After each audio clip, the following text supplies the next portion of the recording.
Hello po sa inyong lahat mga ka-crypto. Ako po si Pinoy Crypto Trader at sa video na ito ay pag-uusapan po natin ang isa sa mga mainit na usapin dito sa mundo ng crypto ngayon.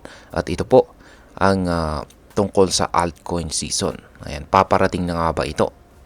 May mga mahalagang technical na sinyales na nagpapakita na bullish momentum para sa altcoin market.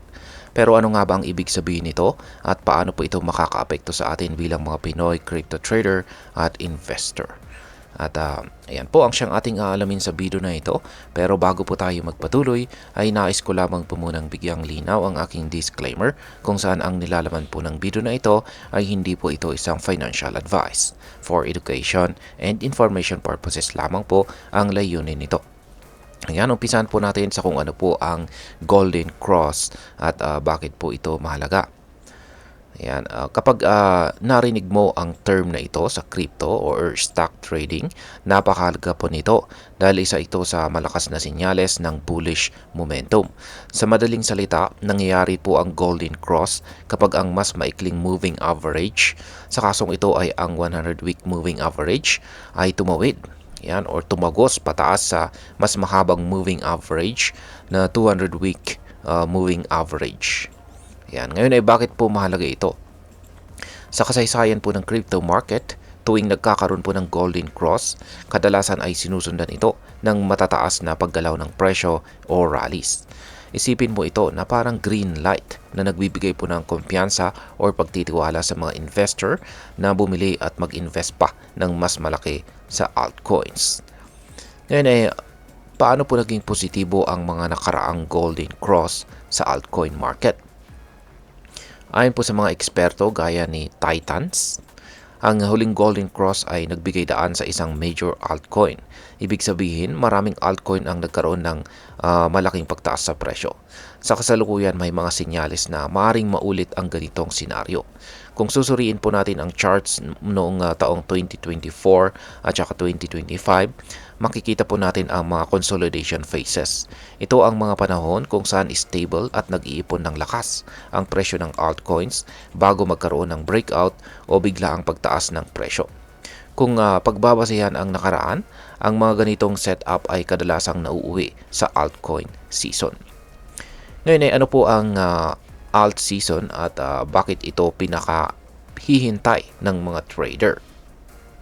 Ang alt season ay panahon kung saan ang mga altcoins o alternative cryptocurrencies tulad po ng Ethereum, Polkadot at Chainlink ay nag-outperform o mas mabilis na tumataas ang halaga nito ng mga ito kumpara kay Bitcoin. Sa panahon po ng alt season, maraming trader ang kumikita ng malaki dahil nagiging bullish ang market sentiment. Isipin mo na parang Pasko sa crypto market. Lahat ay nagiging masaya dahil sa mabilis na paglago ng kanilang investment.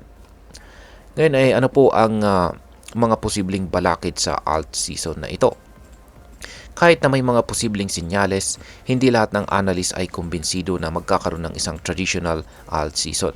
Isa sa mga pangunahing dahilan ay ang dami ng supply ng altcoins.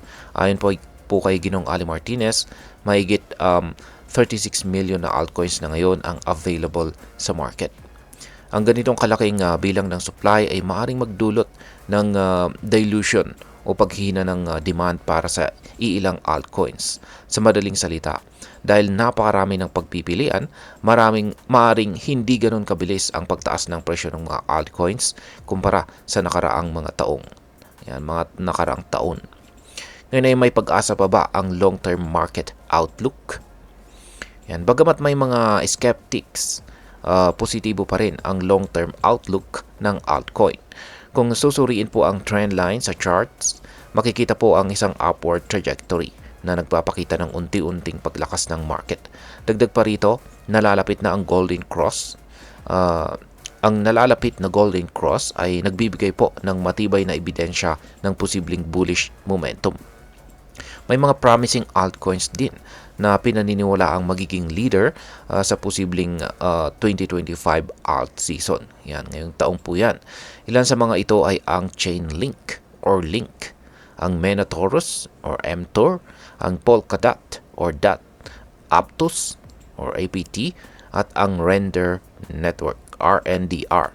Ang bawat isa sa mga altcoins na ito ay may potensyal na magdala ng makabagong solusyon at growth sa crypto market.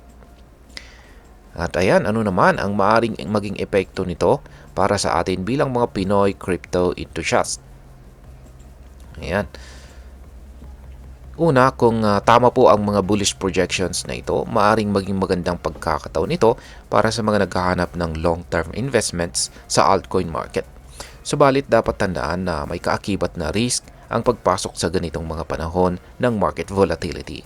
Para sa mga baguhan, mahalagang pag-aralan muna ang mga fundamentals ng bawat altcoin bago mag-invest. Huwag lang sumakay sa hype.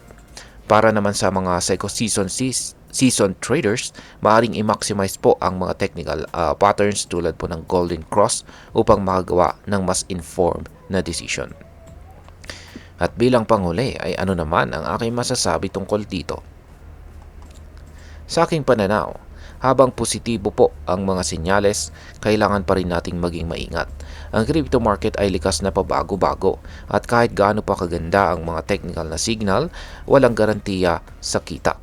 Pero kung matututo tayong magbasa ng mga ganitong signal at mag-strategize ng tama, maaari po nating magamit ang mga ito para sa mas matagumpay na crypto journey. Ika nga, hope for the best but prepare for the worst.